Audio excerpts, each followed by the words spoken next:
I think Kevin has a mental illness.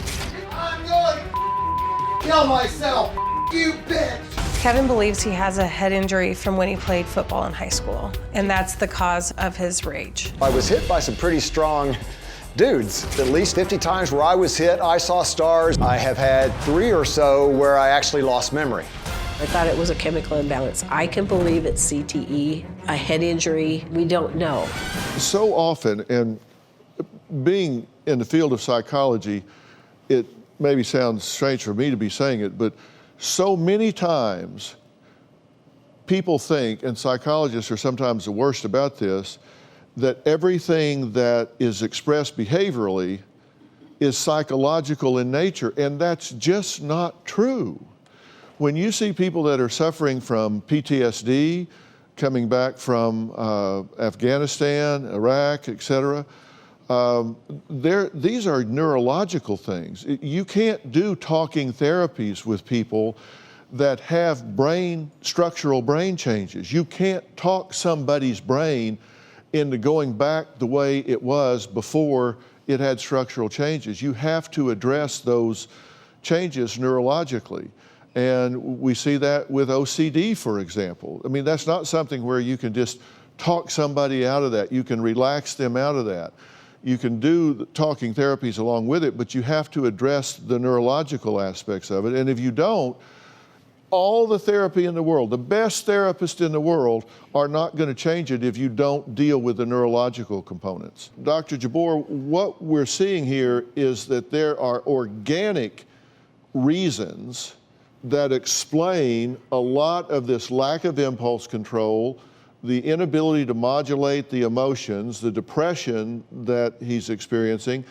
You're seeing very clear brain damage and chronic brain changes structurally that explain exactly what's going on here, correct? Yes, I believe that what you've got is disruption not only of the connectivity in the brain between the various hubs. It's a very delicate organism, the brain, with a lot of key areas. If one of them is disrupted, it throws the whole thing out of sync.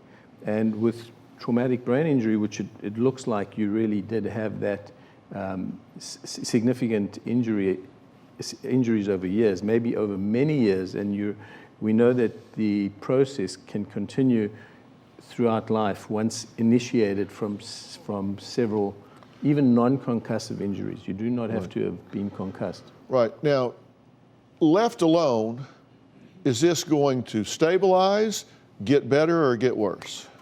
It's unlikely to get better.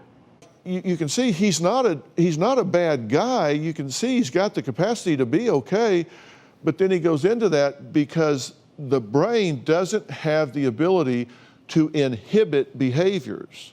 And his frustration tolerance is really, really low because the organizational capacity in his neocortex is down.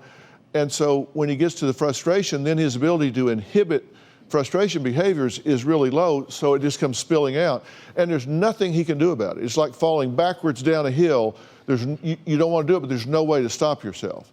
So I'm just saying, if you've got someone like that in your family, or you're that way and I can't stop, I don't know why I'm doing this, it really behooves you to not just see a therapist, but a neurologist and find out if these things are going on. And we hear about these brain things with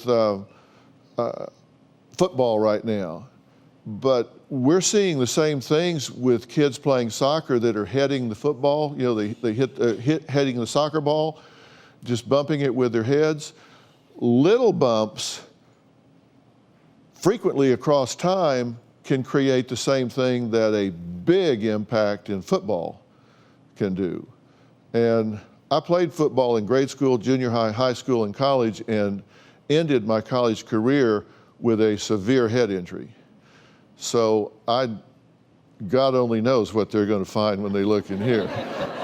It's probably going to explain a lot when but I mean, we just have to realize that these things have a neurological component. But when you find someone that can do the things like this TMS, what they do, by the way, if you're wondering what it is, they put your head in it's called a stereotaxic thing where your head is put in where you can't move.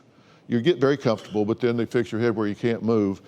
And a probe comes to a certain area, and it's targeted with an MRI, and it targets an area that's dark, and these magnetic impulses target that area, and you see it start to light up.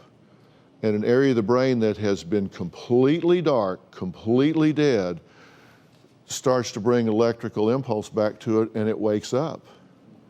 And that's an area that would be used to inhibit behaviors, and then it moves to a different area. It's just astounding. It's amazing technology. So I thought we'd tell people about it. When I rolled that life ruler out here, did you put yourself on the ruler? Think about it. The clock is ticking. The clock is ticking. Don't burn daylight. Guys, thanks for being here.